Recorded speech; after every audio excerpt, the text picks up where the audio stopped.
ఉమ్మడి జిల్లా వ్యాప్తంగా గతంలో 2014లో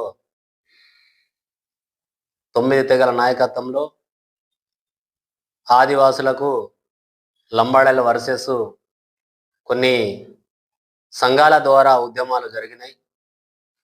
ఈ ఉద్యమాల సందర్భంగా గతంలో ఉన్నటువంటి రాష్ట్ర ప్రభుత్వాలు, గతంలో రాష్ట్రంలో ఉన్నటువంటి ప్రభుత్వం ఏదైతే బీఆర్ఎస్ పార్టీ ఉండేనో ఆ ప్రభుత్వం కూడా కొంత నిర్లక్ష్యం చేయడం వలన ఇవాళ మాకు ఇక్కడ ఇంతవరకు కూడా నష్టం జరుగుతున్నది. గతంలో గింత బీఆర్ఎస్ ప్రభుత్వం గింత ఆ పరిష్కారాన్ని పరిష్కరిస్తే ఇది ఉండకపోతుండేనేమని మా ఆదివాసులందరూ కూడా గుర్తు చేస్తున్నారు. అదేవిధంగా మొన్న సుప్రీంకోర్టు ఏదైతే తీర్పిచ్చిందో రాష్ట్ర కేంద్ర ప్రభుత్వాలకు, దానికి మరి వాస్తవానికి ఉన్నటువంటి ఆదివాసులు ఎవరు, ఇది వాస్తవమా అవాస్తవం అనే దాని మీద ఈరోజు సుప్రీంకోర్టు రాష్ట్ర ప్రభుత్వానికి కానీ కేంద్ర ప్రభుత్వానికి ఇలా నోటీసులు జారీ చేయడం జరిగింది. ఈ నోటీసులకు మరి త్వరలోనే పంపించాలని కూడా చెప్పడం జరిగింది. కానీ రాష్ట్ర ప్రభుత్వం ఇప్పటికి కూడా నిర్లక్ష్యం చేయడం ఇది చాలా మాకు ఆదివాసులకు మరోసారి కూడా నష్టం కలిగించే విధంగా ఉన్నది. కాబట్టి దీన్ని త్వరితంగానే మరి ఇలా ఏదైతే సుప్రీంకోర్టు ఇచ్చినటువంటి ఆదేశాలని అందరూ కూడా గౌరవించాలి. ఇవాళ మరి అందరం కూడా మనము చదువుకున్న వాళ్ళం, ఇవాళ రాజ్యాంగంలో ఉన్నటువంటి ఆర్టికల్లని మనం తెలుసుకున్న వాళ్ళం, మరి రాజ్యాంగంలో ఉన్నటువంటి సిద్ధాంతాలను పాటించినటువంటి వాళ్ళము.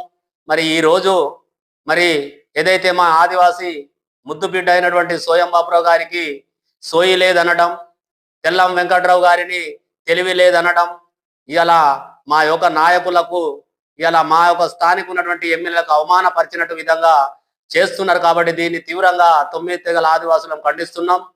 ఎందుకంటే గతంలో ఉన్నటువంటి 1950లో ఏదైతే మరి గుంటూరు జిల్లా వ్యాప్తంగా ఉన్నటువంటి సుగాలీస్ ఈరోజు 1976లో మళ్ళా తర్వాత 342 జీవోని అడ్డం పెట్టుకొని మరి ఈ 340 ఆర్టికల్ అనేది ఇలా గవర్నర్ కానీ, అసెంబ్లీ కానీ, పార్లమెంట్ కానీ, రాష్ట్రపతి కానీ దీన్ని ఆమోదించాలి. ఏవైతే ఆదివాసులకు ఉన్నటువంటి లక్షణాలు 16 ఉన్నాయని అన్నారు, వీటికి రాజ్యాంగంకు అనుకూలంగా ఉన్నటువంటి వారినే ఎస్టీలుగా గుర్తించడం, ఎస్టీలకు ఉన్నటువంటి రిజర్వేషన్లు కల్పించడం చేయడం జరిగింది.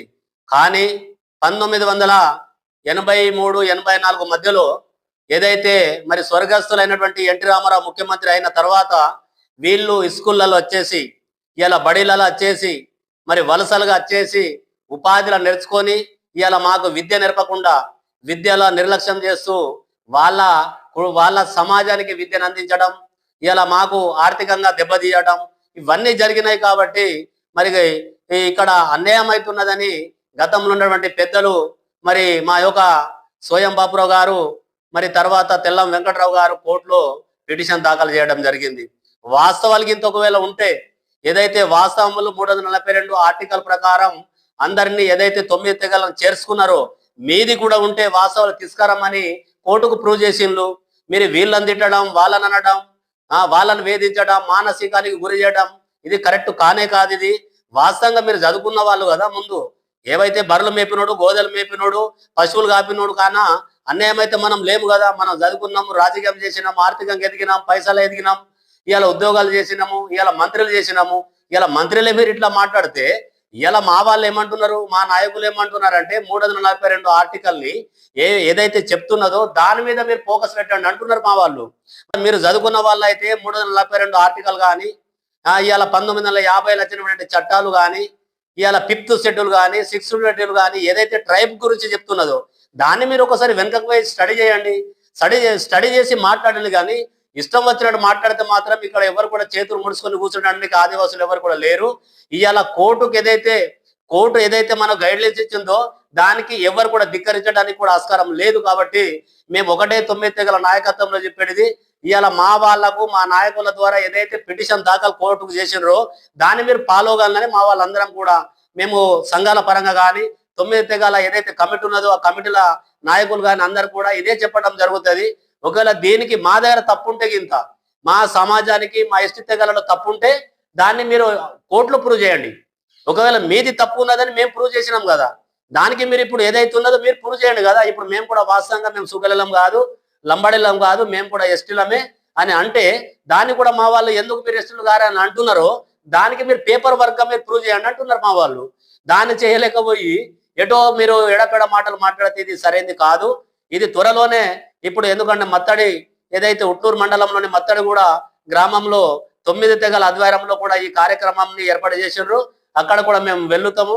ఇవాళ నాయకులు ఏదైతే ఉన్నారో ఈ నాయకులు చెప్పిన దాని మీద మా 9 తెగల ప్రజా నాయకులు ఆదివాసీ అందరు కూడా దాని పాలపైతం కూడా నేను కులం సేవా సంఘం తరపున నేను ఇదే విషయాన్ని నేను ఆదివాసీ సంఘాల నాయకులకు మరి ఆదివాసుల తరపున ఇవాళ ఏదైతే మా పైన వ్యతిరేకం చేసినటువంటి వాళ్లకు దీన్ని నేను మాట్లాడడం జరుగుతుంది.